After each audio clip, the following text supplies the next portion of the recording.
I remembered the rest of what I'm going to say about feminism, or was going to say, and now I am going to say. So, when I said there are two kinds of feminists, I really meant there are three kinds of feminists. Like I said, the actual feminists who want gender equality that should be labeling themselves as humanists.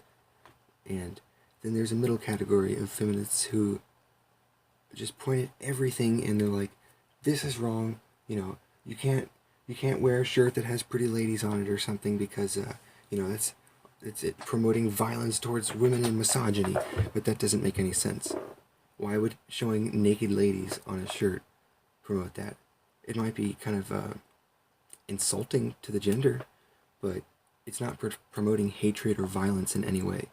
Nor would having a shirt of, naked men on it be violent towards men. Or sexist, even. So, and then of course there are the feminazis, which are the people that think that women deserve more rights than men, and that men should just kind of be like, below women, be castrated, and, be the bitches of women, basically. And in America and Canada, the developed countries mainly, we see a lot of these middle feminists, mainstream feminists is what they're often called. And like Anita Sarkeesian, people who point to things that are like not a problem really and say, oh look, this is a problem, this is causing misogyny in our culture. But it's not. Like video games. I don't particularly care for having video games where the women are, slutty characters and have big breasts or anything. I don't think they should put that in video games. But you shouldn't limit what people can do, It's like preventing people who want to draw hentai from drawing it. That's not fair. They're not hurting anyone. They can do what they want. But it's really when they look at certain other things and say that there's a problem when there clearly isn't. Like the whole idea of rape culture. That's just, in this country, our culture, rape is bad. That's how it is. There's nothing in our culture that says rape is good.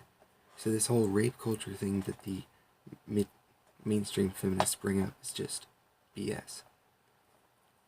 And then there's things like they point to supposed rape apologists who are people who have been accused of rape, or people who are defending people who are accused of rape, possibly falsely. And, rape is a big deal. When someone is convicted for having raped someone, they lose their job, they lose everything. Their reputation has gone completely down the drains. So, if someone accuses someone else of rape, and it's a false accusation, that should carry a hefty crime.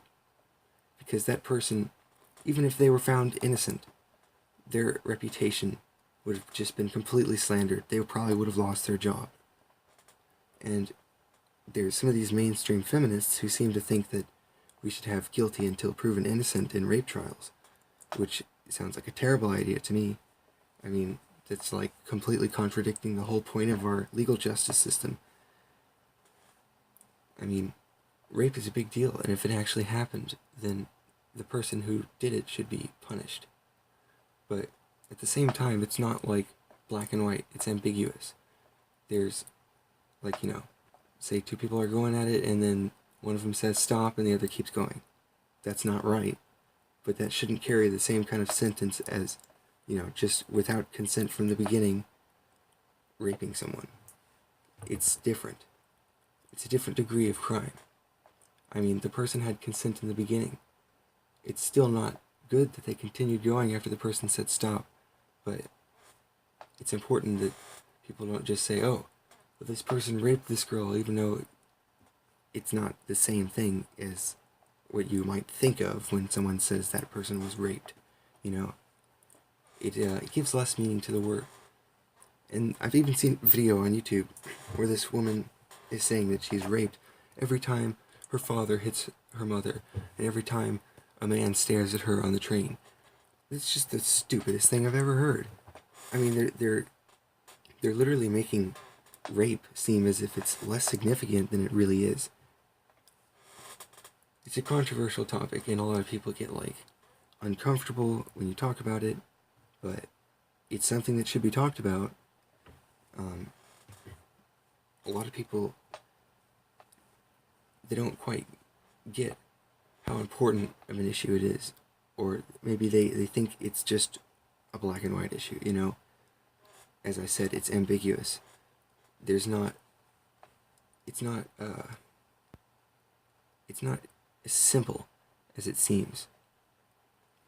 And there's other things like when a man is raped by a woman. That is very rare, but it does happen. And let's take, a less significant instance of a woman sexually assaulting a man, or sexually harassing a man, better yet. If you were to report that to your boss, there's a good chance your boss is going to say, oh, well, you liked it or something, or it's going to laugh in your face or something. They should report it because it's a significant issue. But people will, say, oh, you're gay because you didn't like some woman you're not attracted to touching your ass. Well, if you were a woman and you had some man you weren't attracted to touching your ass, you wouldn't like it. The same thing is true vice versa.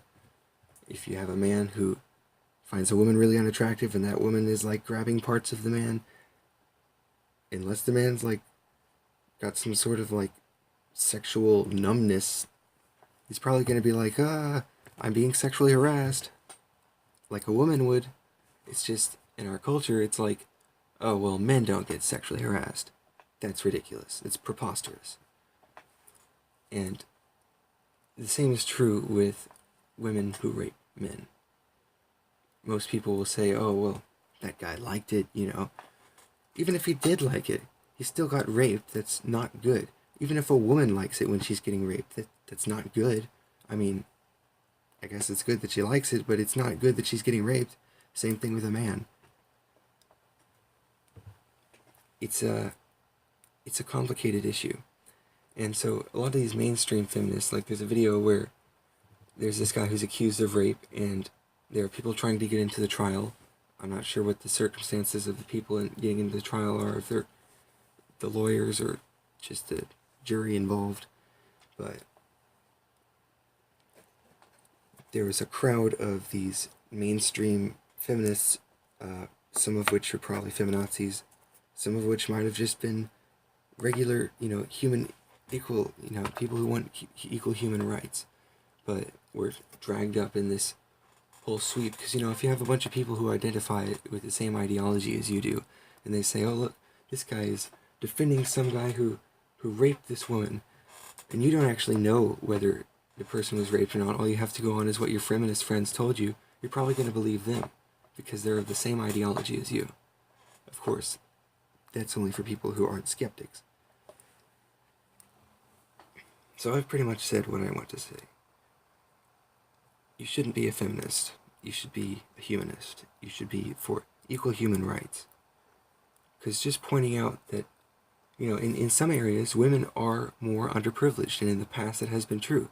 But like, for example, men are a minority when it comes to going to and graduating college. Most of the people that go to and graduate college are women.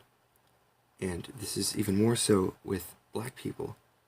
So if you're a black man, it's even less likely that you're going to go to college.